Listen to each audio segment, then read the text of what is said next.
আজকের আলোচনায় আমাদের সঙ্গে অতিথি হিসেবে আছেন চিকিৎসক ও মিডিয়া ব্যক্তিত্ব, আপনাদের খুবই পরিচিত মুখ, ডাক্তার আব্দুল নূর তুষার। ডাক্তার আব্দুল নূর তুষার, আপনাকে আমাদের অনুষ্ঠানে স্বাগত জানাচ্ছি। ধন্যবাদ। তুষার ভাই, একটা বিষয় আপনি নিশ্চয়ই খেয়াল করেছেন যে গত কয়েকদিন ধরেই মানে দেশের যারা নাকি এই মুহূর্তে উপস্থিত থাকা যে দুটো দল, সরকারি দল এবং বিরোধী দল, দুই দিকে দুই জোট, এদের মধ্যে কেমন যেন এক ধরনের অসহিষ্ণু মনোভাব। সেটা মূল দলের সঙ্গে, বিএনপির সঙ্গে জামাতের যেমন আছে, তেমনি বিএনপি যারা সহযোগী যারা আছে তাদের সঙ্গেও দেখা যাচ্ছে জামাতের সহযোগী অথবা জামাতের যারা সহযোগী এনসিপি, তারা বিএনপি কে মূল নেতৃবৃন্দকে লক্ষ্য করে নানা ধরনের কথাবার্তা বলছেন, যে শুনতে আসলে খুব একটা ভালো শোনায় না। আবার তার প্রভাব আমরা দেখছি ছাত্রদের মধ্যে। তাদের যে দুটো স্টুডেন্ট অর্গানাইজেশন আছে, ছাত্র দল অথবা ইসলামিক ছাত্র শিবির, তাদের মধ্যে রীতিমতো মারদাঙ্গা একটা অবস্থান মুখোমুখি। তো এই যে বিরোধটা, এই 24-এ গণ অভ্যুত্থানের পর এসে যখন নাকি আমরা ভাবলাম যে দেশটা নতুন গতিতে অগ্রসর হবে, তো তাদের এই বিরোধটা কি নতুন সেই প্রত্যাশিত গতিটা আরো বেগবান করছে?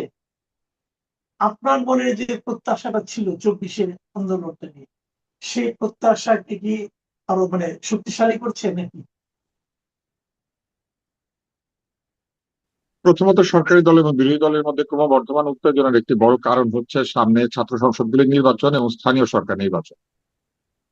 যেহেতু সরকারি দলের ছাত্র সংগঠন অন্তর্বর্তী সরকারের সময় ছাত্র সংসদ নির্বাচনগুলিতে ভালো ফলাফল করে নাই, অতএব তারা এখন যেহেতু সরকারে আছে, তাই সরকারে থাকা অবস্থায় তারা মনে করছে যে তাদেরকে চ্যালেঞ্জ করার মতো শক্তি হচ্ছে এই মুহূর্তে ছাত্র শিবির। তাই বিভিন্ন জায়গাতে ছাত্র শিবিরের সঙ্গে তাদের একটা সংঘাতে জড়িয়ে পড়ছে বা সংঘাতে জড়িয়ে পড়ার সম্ভাবনা তৈরি হচ্ছে। এর কারণ হচ্ছে এই নির্বাচনে আগেই প্রভাব বিস্তার করে ছাত্র সংসদে যাতে নির্বাচিত হওয়া যায় সেরকম একটি শক্তিমত্তা আহ ঘটিত একটা পরিবেশ তৈরি করা, এবং তারা সেটাই করছে। এটা কিন্তু আমাদের পুরনো রাজনীতি, সেই পুরনো রাজনীতির ধারায় সরকারি দলের ছাত্র সংগঠন যা করে এখন যে সরকারি দলের ছাত্র সংগঠন তারা সেটাই করছেন, এবং বিরোধী দল যা করতেন তারাও সেটাই করছেন। আর যেহেতু বিরোধী দলের ছাত্র সংগঠন বেশ শক্তিশালী এই মুহূর্তে, সেজন্য তারা আহ, এবং তাদের অতীতে যে ইতিহাস, সেই ইতিহাসে প্রচুর সন্ত্রাসের ইতিহাস রয়েছে। ফলে তারাও তাদের শক্তি অনুযায়ী এক ধরনের ভায়োলেন্ট ভায়োলেন্ট এনকাউন্টার কিংবা এক ধরনের আমি বলবো যে সংঘাতপূর্ণ, যে গোলযোগপূর্ণ যে এক ধরনের প্রতিদ্বন্দ্বিতা সেইখানে জড়িয়ে পড়েছে। এটা আমাদের জন্য খুব দুঃখজনক, এই কারণে যে আমরা তো ভেবেছিলাম যে এই পরিস্থিতির একটা উন্নতি হবে। আর একই সঙ্গে জুলাই আন্দোলনের যে প্রতিশ্রুতি ছিল সন্ত্রাসমুক্ত শিক্ষাঙ্গন, ছাত্ররা ছাত্রদের নিয়ে কথা বলবে, ছাত্ররা দলীয় রাজনীতির প্রভাব মুক্ত হয়ে জাতীয় রাজনীতিতে একটা নিরপেক্ষ অবস্থান থেকে যা ঠিক সেটার পক্ষ নেবে, সেগুলো আর কোনোটাই হচ্ছে না। এইখানে ছাত্ররা একটা রাজনৈতিক দল তৈরি করে ফেলেছে, অর্থাৎ ছাত্ররা নিজেরাই নিজেদের গ্লেজ নিজেরাই নিজেদের মাথায় পরিণত করেছে। একটা রাজনৈতিক দল তৈরি হয়েছে যাদের গড় বয়স 40-এর নিচে, এবং তারা তাদের যারা ছাত্র সংগঠন তারা একই সঙ্গে তাদের রাজনৈতিক কলিগ অর্থাৎ মূল দলেও তারা প্রভাব প্রভাব বিস্তার করে, আবার তাদের একটা ছাত্র সংগঠন বলে একটা সংগঠন বা ছাত্রদেরও একটা শক্তি তাদের আছে। ফলে সবকিছু মিলিয়ে জুলাইয়ের যে মূল কথা ছিল যে মেধাভিত্তিক রাজনীতি, মেধাভিত্তিক আহ প্রশাসন, মেধাভিত্তিক শিক্ষা ব্যবস্থা, মেধাভিত্তিক আহ, একটা সমাজ ব্যবস্থা, সমাজ কাঠামো তৈরি করার যে একটা বিষয় যেখানে বৈষম্য থাকবে না, মানুষ তার বংশ কিংবা পদবি কিংবা আহ, ক্ষমতা কিংবা অন্য কোনো ধরনের প্রভাব বিস্তার করে, মামা চাচার প্রভাব বিস্তার করে কোথাও আহ, কোনো কিছু পাবে না, বরং যোগ্যতার ভিত্তিতে পাবে, সেই জায়গাটা সম্পূর্ণভাবে বিনষ্ট হয়ে গেছে। এখন আচ্ছা। সাধারণ মানুষের কাছে এই এই আবেদনের আর কোনো মূল্য নাই, যে বা এই কথার কোনো আবেদন নাই যে বৈষম্য মুক্ত, কোটা মুক্ত মেধা যুক্ত একটা সমাজ, এইটার কোনো মূল্য নাই। এটা মানুষ বুঝে ফেলেছে যে এটা মিথ্যা প্রতিশ্রুতি ছিল। জি। আচ্ছা, এখন প্রশ্নটা হলো যে দুই পক্ষকে যে আক্রমণ করছে, আক্রমণ করতে যে তারা যে সমস্ত বাক্য উচ্চারণ করছে, অভিযোগের কথা বলছে, যেমন ধরেন জামায়াতের আমির যেটা বলেছেন যে সরকার সব প্রতিষ্ঠানে হস্তক্ষেপ করছে, মানে সব প্রতিষ্ঠানকে ক্রমাগত দলীয়করণ করছে। জামাতের আমিরের এই যে অভিযোগ, এই অভিযোগটাকে আপনি গুরুত্ব দিবেন?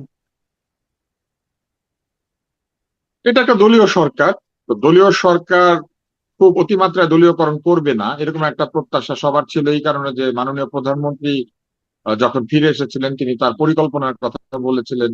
তিনি এই কথাও বলেছিলেন যে তিনি একটা মেধাভিত্তিক সমাজ তৈরি করতে চান, মেধাকে তিনি গুরুত্ব দেন, এবং তিনি বিভিন্ন আচরণের মাধ্যমে একটা আস্থা জন্ম দিয়েছিলেন যে দলীয় নিয়োগ হবে না। তবে আহ সরকারের সকল নিয়োগে এই আদর্শের বা এই নীতির প্রতিফলন দেখা যাচ্ছে না। এটা সত্য কথা। আহ বিভিন্ন পদে মূলত পছন্দ অপছন্দের ভিত্তিতে অথবা দলীয় সংযোগ কিংবা দলীয় আহ, যে আহ, অবস্থান, সেটার ভিত্তিতেই লোকজনকে নিয়োগ করা হচ্ছে, এটা সত্য কথা। তবে জামাতের আমির যখন এই অভিযোগটা করেন, তার অভিযোগটা একটু কম গুরুত্ব পেয়ে যায় এই কারণে যে তারা নিজেরাও অন্তর্বর্তী সরকারের সময় নিজের দলের লোকদেরকে বিভিন্ন জায়গায় প্রবেশ করিয়ে দেওয়ার চূড়ান্ত প্রচেষ্টা চালিয়েছিলেন।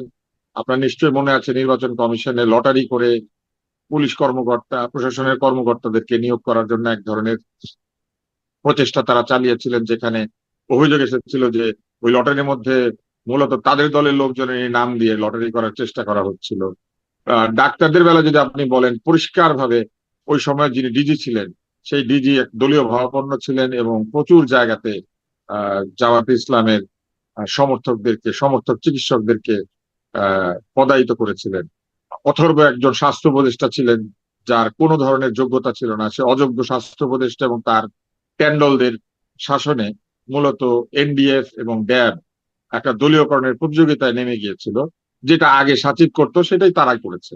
দলীয়করণ থেকে আসলে সরকার কিংবা রাষ্ট্র কিংবা আমাদের প্রতিষ্ঠানগুলি মুক্ত হয় না। এটা অহেতুক কাউকে সমর্থন করার জন্য কিছু বলার দরকার নাই, এটা সত্য। এবং সেই সব নিয়োগের বিভিন্ন ধরনের নীতি, মানে নিয়োগের নতিজা বা নিয়োগের বিভিন্ন খবর তো আমরা প্রত্যেকদিন দেখতে পাচ্ছি। জি। আবার ধরেন বিপরীত দিকে সরকারি দল থেকে, যেমন ধরেন আমাদের প্রধানমন্ত্রী, উনি নিজেই অভিযোগ করেছেন যে অতীতের মতো গুপ্ত বাহিনী বিশৃঙ্খলা ও বিভ্রান্তি ছড়াচ্ছে। প্রধানমন্ত্রী এই অভিযোগ কিভাবে মূল্যায়ন করবেন? গুপ্ত বাহিনী যে আছে এটা সত্য, কেননা গুপ্ত বাহিনীর অস্তিত্ব গুপ্তরাই স্বীকার করেছে। তারা নিজেরাই বের হয়ে এসে বলেছে আমরা গুপ্ত ছিলাম, আমরা লুকিয়েছিলাম। তো নিজেরাই যখন গুপ্ত থেকে বের হয়ে এসে বলেছে আমরা লুকিয়েছিলাম, আমরা গণরুমে ছিলাম বলে ছাত্রলীগের সাথে মিছিল করেছি, আমরা জয় বাংলা বলেছি, আমরা মুজিবের নামে স্লোগান দিয়েছি, আমরা নেচে নেচে বিজয় উদযাপন করেছি, এমনকি 2024-এর যে নির্বাচন সেইখানে আমরা দেখেছি নির্বাচন চলাকালীন এবং তার পরবর্তী সময় বর্তমান যে ডাকসু ভিপি সে নেচে নেচে স্লোগান দিচ্ছে। আমরা নাহিদ ইসলামের কণ্ঠে মুজিবের বাংলায় বৈষম্যের ঠাঁই নাই সেই স্লোগান শুনেছি। সার্জিসার হাসনাত তো সরাসরি ছাত্রলীগের সাথে যুক্ত ছিল। ফলে এই গুপ্ততা যে একটি সত্য, এটা তো অস্বীকার করা যাবে না। তবে গুপ্ত বাহিনী বিভ্রান্তি ছড়াচ্ছে অতীতের মতোই। এইখানে একটা ছোট্ট ফ্যালাসিয়াস ঘটনা ঘটেছে। অতীতে যদি গুপ্ত বাহিনী বিভ্রান্তি ছড়িয়ে থাকে তাহলে তারা কার নামে বিভ্রান্তি ছড়িয়েছিল? তারা ছড়িয়েছিল হাসিনার নাম। তারপরে যদি আবার বিভ্রান্তি ছড়িয়ে থাকে, কার নামে ছড়িয়েছিল? বিএনপি এবং বিএনপি নেতাদের নাম।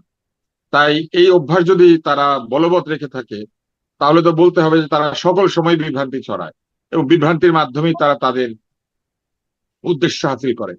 আমার ছোট্ট পরামর্শ হবে, যদি গুপ্ত বাহিনী এরকম থেকে থাকে তাহলে গুপ্ত বাহিনীদেরকে চিহ্নিত করে অতি দ্রুত গুপ্ত মুক্ত একটি দল যতটুকু পারা যায় সেটা তৈরি করার চেষ্টা করা দরকার। বিশেষ করে ছাত্র রাজনীতিকে গুপ্ত মুক্ত করা খুবই দরকার, কেননা ছাত্রদের মধ্যে গুপ্তরা লুকিয়ে থেকে এমন একটা পরিবেশ তৈরি করে তারা নিজেরাই নানান ধরনের অকারেন্স বা নানান ধরনের দুর্ঘটনা ঘটিয়ে সেটা সরকারি দলের উপরে বা বিরোধীদের উপরে চাপিয়ে দেয়। এই ঘটনা থেকে আমার মনে হয় যে সাধারণ মানুষকে রক্ষা করার জন্য এই গুপ্তদেরকে চিহ্নিত করা খুবই জরুরি। তবে গুপ্ত বাহিনী আছে, এই ব্যাপারে কোনো সন্দেহ নাই। আচ্ছা, আমি আরেকটা প্রসঙ্গ একটু আলোচনা করতে চাই আপনার সঙ্গে। সেটা হলো, গত দুদিন ধরে একটা এই মিস্টার ফরহাদ মাঝহার, ওনার কিছু কথাবার্তা গত 2 দিন ধরে আমি বেশ দেখছি সোশ্যাল মিডিয়াতে, এবং উনি অনেক কথা বলেছেন। অনেক কথা নিয়ে আলোচনা করা যায়, কিন্তু আমি একটা পয়েন্ট নিয়ে আপনার সঙ্গে একটু শেয়ার করছি। সেখানে উনি বলেছেন, এই যে যারা ছাত্র নেতা ছিল আন্দোলনের সময় 24-এ, তারা মার্কিন যুক্তরাষ্ট্রের যে দূতাবাস আছে, মার্কিন দূতাবাস ঢাকাস্থ, তাদের একটা সেফ হাউসে ছিল, এবং সেখানে থেকে তাদেরকে নানাভাবে প্রভাবিত করা হয়েছে আন্দোলনটাকে এক দফার আন্দোলনে রূপান্তরিত করার জন্য। যে জিনিসটা নিয়ে ফরহাদ মাজারের সঙ্গে টেলিফোনেও কথা হয়েছে, এবং ফরহাদ মাজার বারবার বলেছেন যে আমরা আসলে একজন ব্যক্তির পরিবর্তনে আন্দোলন করতে চাই না, আমরা একটা গুণগত পরিবর্তনের কথা চাই, সিস্টেমের পরিবর্তন চাই। কিন্তু ওরা বারবার ওই ব্যক্তির পরিবর্তনের জন্য আন্দোলন করেছে, মানে হাসিনার পতন ঘটাবে, আর কিছু না। এই হাসিনার পতন ঘটানোর আন্দোলন করার কারণে হাসিনার পতন ঘটেছে, কিন্তু প্রত্যাশিত সুফলটা আমাদের আসেনি। এই ধরনের একটা কথা উনি বলেছেন। আপনার এই ব্যাপারে কোনো মূল্যায়ন আছে কিনা? ফরহাদ মজহার যদি কিছু বলেন এটা গুরুত্ব দিয়ে শুনতে হবে, কেননা তার স্ত্রী ছিলেন বা আহ, তার যে পার্টনার তিনি ছিলেন সরকারের উপদেষ্টা। ফলে ফরহাদ মজহার পারিবারিক ভাবে এই অন্তর্বর্তী সরকার যেটি মাত্র চলে গিয়েছে সেই ইউনূস সরকারের সুবিধাভোগী ছিলেন এবং ইউনূস সরকারের উপদেষ্টা ছিলেন।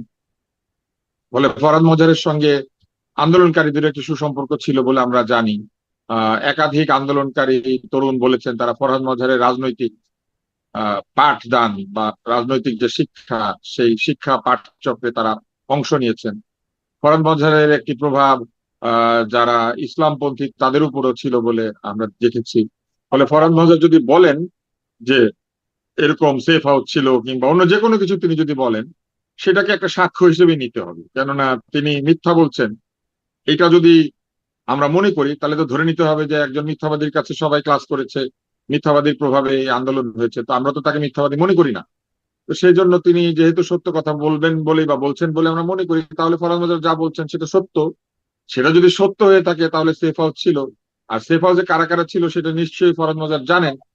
ফরহাদ মজহারের কাছে শুধু আমার এতটুকুই প্রশ্ন থাকবে, বা এই বিষয় নিয়ে আমার মতামত এতটুকুই আমি বলতে চাই, সেটি হচ্ছে উনি জেনে শুনে তখন সেফ হাউসে এই যে যাচ্ছে, মার্কিন মদত পুষ্ট আন্দোলন হচ্ছে উনি জানতেন না? তারপর যে মার্কিন মদদে নানান কিছু হচ্ছে, রেজিম চেঞ্জ হচ্ছে উনি জানতেন না? তো উনি জেনে শুনে ওই সময় এইগুলির সাথে ছিলেন, এখন হঠাৎ করে বলছেন আমি যা প্রত্যাশা করেছিলাম। তো উনি কি প্রত্যাশা করেছিলেন? উনি কি প্রত্যাশা করেছিলেন যে ছাগলের গু হবে বিরাট গোবরের মতো আর গরুর গু হবে ছোট ছোট ছাগলের মতো হোক? এটা আশা করলে তো হবে না। যে যেরকম হাগে সেরকমই করছে। তো বরাক বাজার যদি এখন বলেন যে না আমি এরকম প্রত্যাশা করি নাই, আমি মনে করি যে এটা সত্য নয়। বরং তিনি যে এখন যা বলছেন আমি মনে করি যে এটা তার অবস্থানকে প্রশ্নবিদ্ধ করে, তার দেশপ্রেমকে প্রশ্নবিদ্ধ করে এক অর্থে। কারণ উনি যদি দেশপ্রেমিক হয়ে থাকেন, উনি এক আধিপত্যের বদলে আরেক আধিপত্যের সেফ হাউসে ঢুকে আন্দোলন হচ্ছে আর উনি চেয়ে চেয়ে দেখলেন তুমি চলে গেলে। তার একটা গান আছে না, আমার বলার কিছু ছিল না, চেয়ে চেয়ে দেখলাম তুমি চলে গেলে, তুমি চলে গেলে। তো উনি তখন চেয়ে চেয়ে দেখছিলেন? উনি কি ভানুর সেই কৌতুকের মতো উনি বসে বসে দেখছিলেন দেখি না কি করে, দেখি না কি করে? আপনার নিশ্চয়ই ছোটবেলায় কৌতুকটা শোনা জি। আছে। চোর ঢুকেছে বাড়িতে, চোর এটা নিচ্ছে ওইটা নিচ্ছে সেটা নিচ্ছে, আর বারবার গৃহকর্তাকে প্রশ্ন করা হচ্ছে আপনি তখন কি করছিলেন, বলে আমি ছিলাম দেখি না কি করে। তো এই যে দেখি না কি করে, দেখি না কি করে যদি ফরহাদ মজার পড়ে থাকেন, আর এখন যদি এটা নিয়ে উনি আহ এক ধরনের হতাশা প্রকাশ করেন, আমি বলবো যে এটার জন্য বরং ওনাকে জবাবদিহি চাওয়া উচিত যে উনি কোন আধিপত্যের বদলে কোন আধিপত্য এনে হাজির করেছেন, অথবা এক অধিপতির বদলে আরেক অধিপতির কোলে চড়েছে, সেগুলো তার চোখের সামনে হয়েছে, তরুণরা নষ্ট হয়েছে কেন? এখন উনি এসব বলছেন কেন? এখন বলে লাভ কি? এখন বলে কি হবে? হম। আচ্ছা, আমি একদম শেষ প্রসঙ্গে চলে আসি। আপনি জানেন যে এর মধ্যে আহ, গত 5 আগস্ট ভারতে শেখ হাসিনার বক্তব্য দেওয়াকে কেন্দ্র করে বাংলাদেশের সঙ্গে ভারতের এক ধরনের টানাপোড়েন তৈরি হয়েছে। এর মধ্যে ব্রিক্স যে সম্মেলন হবে ভারতে, সেখানে তারেক রহমানকে দাওয়াত করা হয়েছিল। তো উনি যাবেন না বলে মনে করা হচ্ছে। আজকে বিভিন্ন পত্রিকা দেখলাম সেখানে ওনার অংশগ্রহণের সম্ভাবনা প্রায় নেই বললেই চলে। এদিকে কালকে মানে ভারতের হাই কমিশনার বোধহয় প্রধানমন্ত্রীর সঙ্গে দেখা করবেন, আজকে আজকে দেখা করবেন এবং সাক্ষাৎ করে ভারতের হাই কমিশনার বলছেন যে দুই প্রধানমন্ত্রীর সঙ্গে যদি সাক্ষাৎ হয় তাহলে অনেক সমস্যার সমাধান হয়ে যাবে। তো অন্তর্বর্তীকালীন সরকারের মধ্যে আমাদের মধ্যে কিছু সমস্যা ছিল, তৈরি হয়েছিল, কিন্তু সমাধানটা তো জরুরি। তো আবার আমাদের স্বরাষ্ট্রমন্ত্রী বলছেন ভারতের উদ্দেশ্যে যে আপনারা হাসিনা কার্ড খেলবেন আর আমাদের সঙ্গে সম্পর্কে উন্নয়নের কথা বলবেন, দুটো তো একসঙ্গে হয় না। তো ভারতের সঙ্গে আমাদের সম্পর্কটা কোন দিকে যাচ্ছে?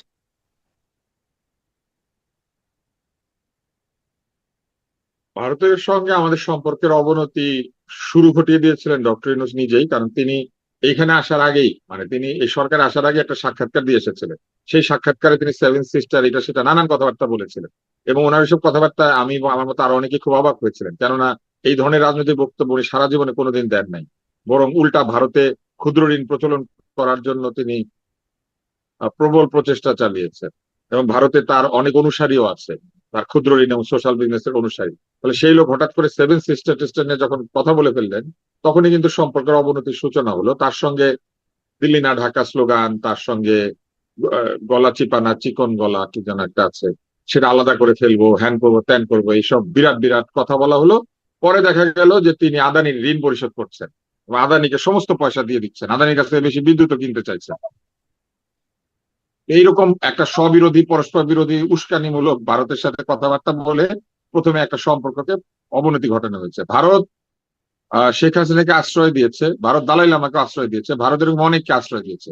কেউ যদি কাউকে আশ্রয় দেয় তার জন্য তো আমাদের আহ, তার সঙ্গে নেগোশিয়েট করতে হবে, তার সঙ্গে কথা বলতে হবে, তাকে ফেরত চাইতে হবে। কিন্তু তার সঙ্গে তো আপনি লাঠি নিয়ে ঝগড়ায় কিংবা এক ধরনের বচসায় লিপ্ত হবেন না। কিন্তু অন্তর্বর্তী সরকার সেটা করেছিল। এখন সে অবনতি পূর্ণ সম্পর্কে কি হলো? ভিসা বন্ধ হলো, অনেকগুলি রপ্তানি যে বন্দর, স্থলবন্দর, সেগুলো বন্ধ হলো। সেভেন সিস্টার্স এ আমাদের পণ্য রপ্তানি বন্ধ হলো। তারপরে এক ধরনের বাণিজ্য যে সম্পর্ক সেটা আহত হলো।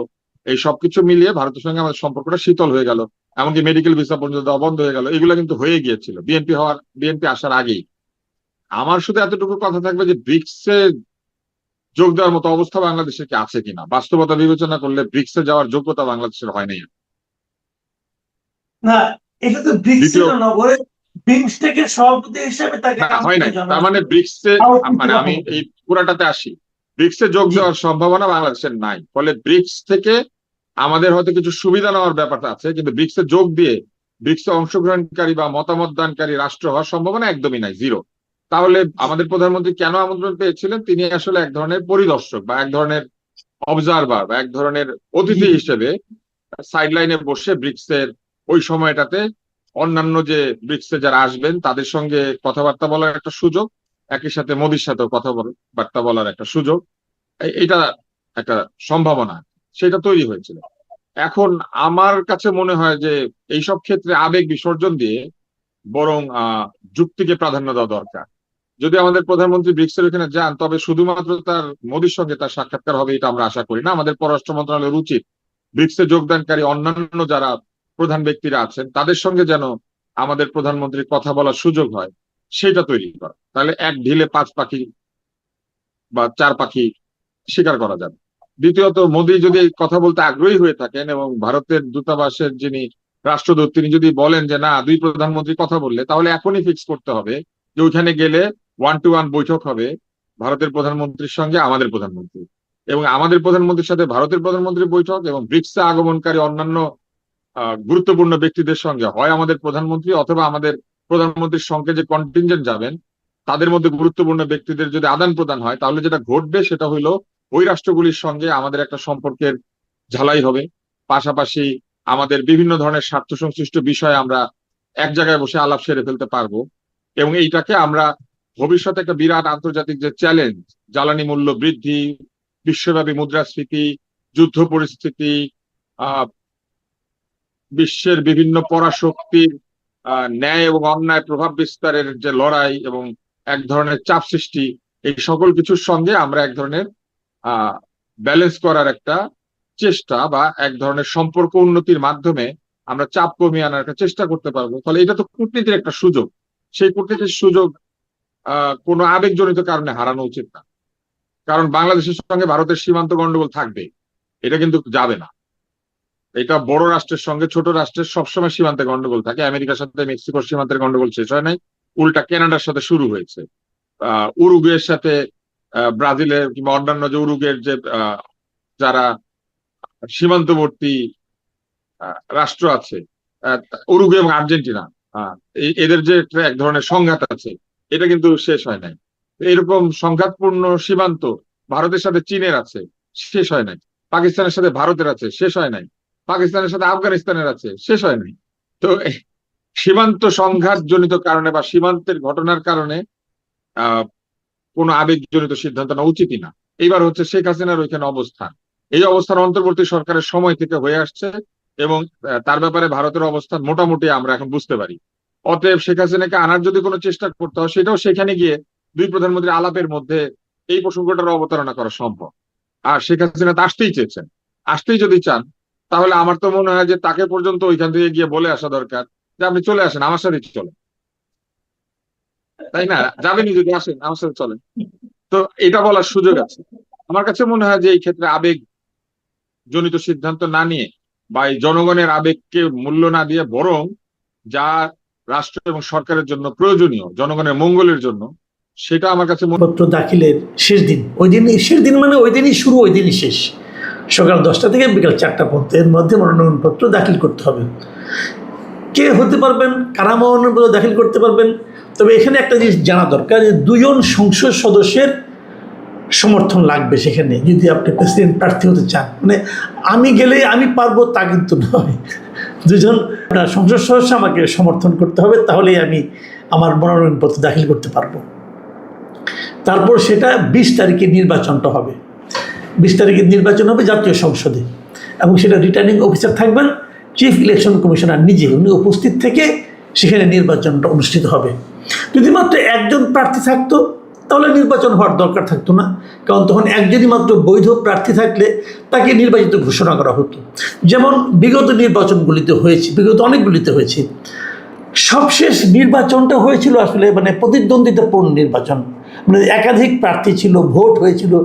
এরকম ঘটনা ঘটেছিল 1991 সালে, মানে এরশাদ পতনের পরে, যখন নাকি খালেদা জিয়া ইলেক্টেড হলেন, সেইবার নির্বাচন হয়েছিল।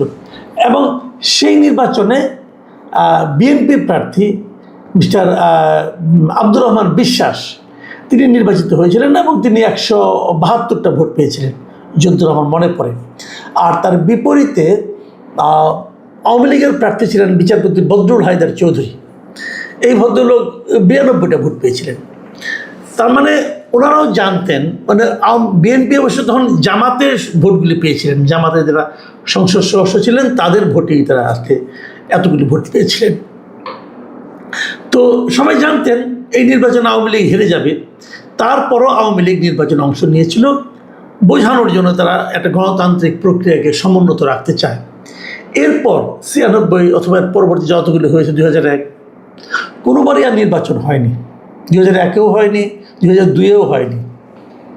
2001-এ বি চৌধুরী ছিলেন, তারপরে তো ওনাকে উনি পদত্যাগ করলেন ইমপিচমেন্টের মুখে যেয়ে।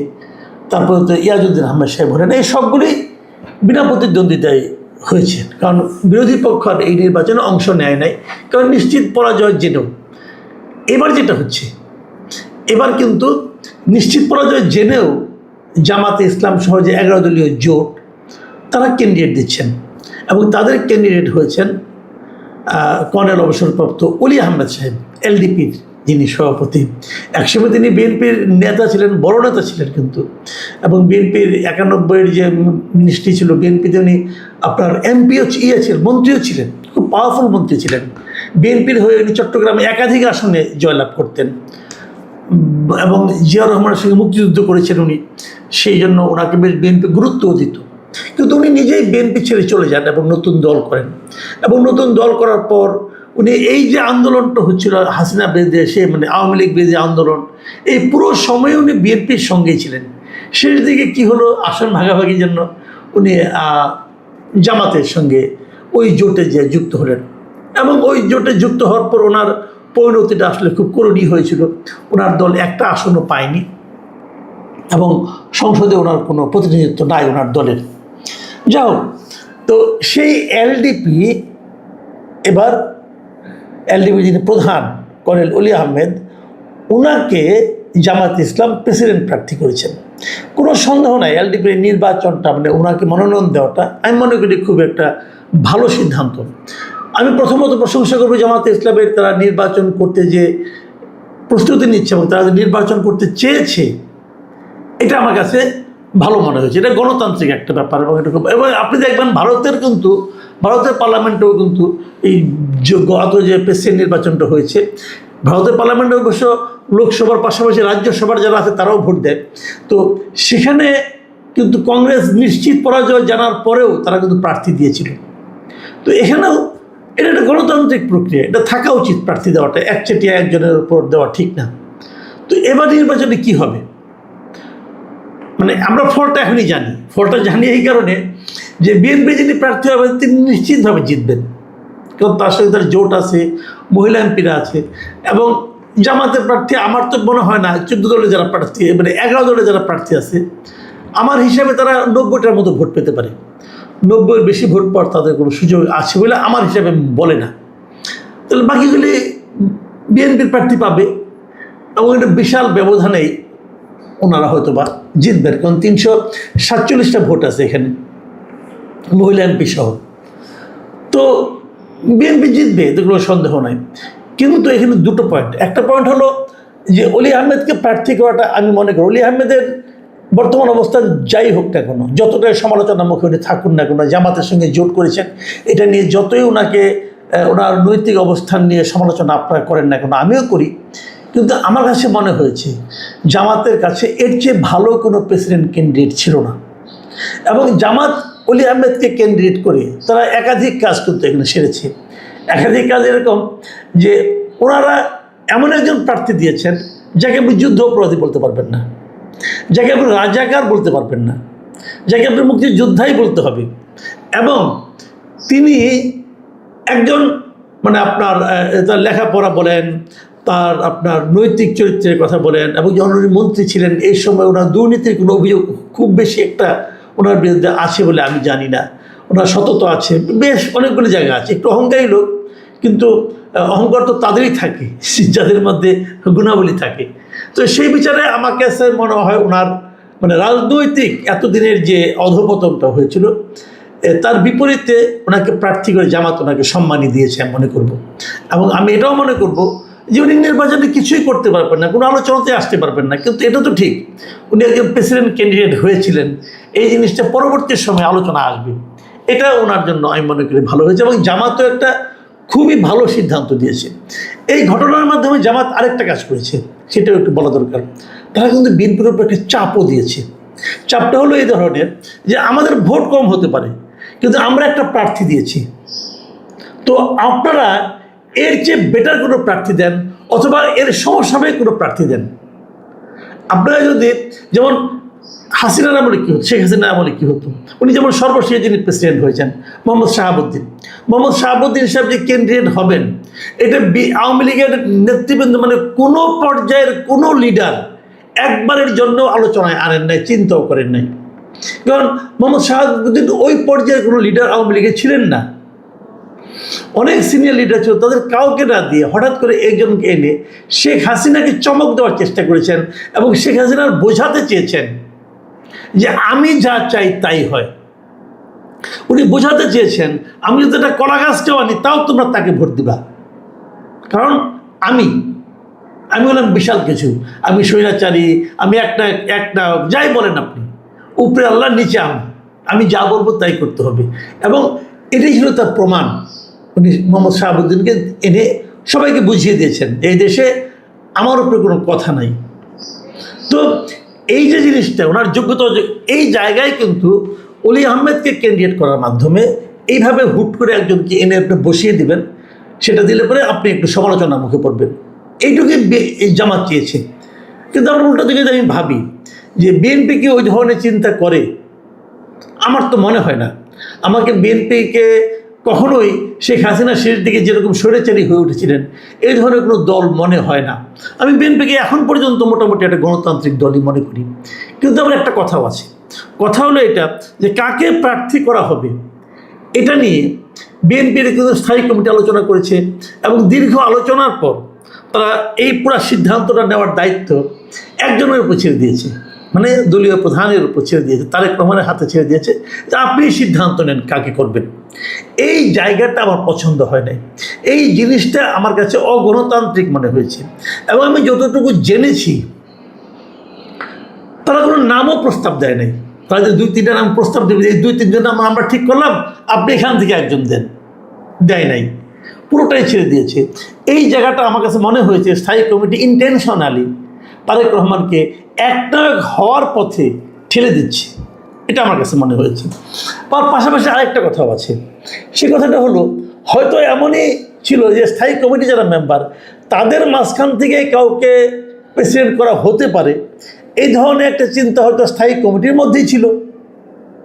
এমনকি আমি যেটা মনে করি এখন পর্যন্ত যে যাদের নাম আসছে, মানে যাদের নাম শোনা যাচ্ছে, কে হতে পারেন কে না হতে পারেন, এবং তারা আসলে অধিকাংশই স্থায়ী কমিটির সদস্য। যেমন ধরেন মির্জা ফখরুল ইসলাম আলমগীর, ডক্টর মঈন খান, এদের নাম কিন্তু আসছে এবং ওনারা কিন্তু স্থায়ী কমিটির সদস্য। কাজেই হয়তো এই কারণেই তারা নিজেরা কোনো নাম প্রস্তাব করে নাই, কোনো শর্ট লিস্ট করে নাই, এটাও কিন্তু হতে পারে, আমি জানি না ঠিক। তো এই বাস্তবতায় এখন নির্বাচনটা সামনে এগিয়ে যাচ্ছে। 13 তারিখে মনোনয়নপত্র দাখিল করা হবে। কাজেই বিএনপির প্রার্থী তো এখন আসলে একমাত্র প্রধানমন্ত্রী জানেন, আর কেউ জানেন না। আজকে একটা পত্রিকাতে একটা শিরোনামও দেখলাম, মানব জীবন পত্রিকাতে, যে কে হচ্ছেন প্রেসিডেন্ট জানেন শুধু প্রধানমন্ত্রী। এই শিরোনামটা পড়তে আমার ভালো লাগে নাই। আমার কাছে মনে হয়েছে কথাটা সত্য, শিরোনামটা চমৎকার করছে, কিন্তু এই জিনিসটা কিন্তু আমাদের প্রধানমন্ত্রীর যে গণতান্ত্রিক চরিত্র তাকে কিন্তু ক্ষতিগ্রস্ত করে। এই জিনিসটা কিন্তু মাথায় রাখলে ভালো। কিন্তু উনি জানেন, আসলে উনি বলবেন এখন, যেহেতু তাকে স্থায়ী কমিটির দায়িত্ব দিয়েছে, কার নাম আসতে পারে। এর মধ্যে সর্বশেষ যে ঘটনাটা ঘটেছে যে আজকে রবিবার বিএনপির পক্ষ থেকে নির্বাচন কমিশনে কয়েকজন প্রতিনিধি গিয়েছিলেন। তারা যে প্রধান নির্বাচনী কর্মকর্তার কার্যালয় থেকে 2টো মনোনয়নপত্র সংগ্রহ করেছেন। 2টো কেন? 2টো হলো এই কারণে যে আসলে 2জন প্রার্থীর জন্য কিনা আমি জানি না, তবে আমি যতটুকু বুঝি নিয়মটা হলো একজন প্রার্থীর জন্য 2টো মনোনয়নপত্র জমা দেওয়া যায়। এটা এই কারণে যে যদি একটাতে কোনো ভুল ভ্রান্তি হয়, নামের বানান টান এদিক সেদিক হয়, সেই জন্য 2টো মনোনয়নপত্র তারা জমা দেবে। তো আমার ধারণা এই জন্যই তারা একজনের নামেই জমা দেবে। কার নাম জমা দিতে পারে? এখন অনেকে বললাম যে আপনার এই স্থায়ী কমিটি যারা আছেন তাদের মাঝখান থেকে বেশ কয়েকজনের নাম শোনা যাচ্ছে। খন্দকার মোশাররফ হোসেনের নাম শোনা যাচ্ছে, মির্জা ফখরুল ইসলামের নাম শোনা যাচ্ছে, ডক্টর মঈন খানের নাম শোনা যাচ্ছে, এবং বর্তমানে যিনি ভারপ্রাপ্ত আপনার রাষ্ট্রপতি আছেন মেজর হাফিজউদ্দিন আহমেদ, যিনি স্পিকারের দায়িত্ব পালন করছেন, তার নামও শোনা যাচ্ছে। তো এর মধ্যে কে হতে পারে? নানা কিছু হতে পারে। আমি আমার একটা সম্ভাবনা এবং একটা হাইপোথিসিস আপনাদের সঙ্গে একটু শেয়ার করে আলোচনাটা শেষ করব।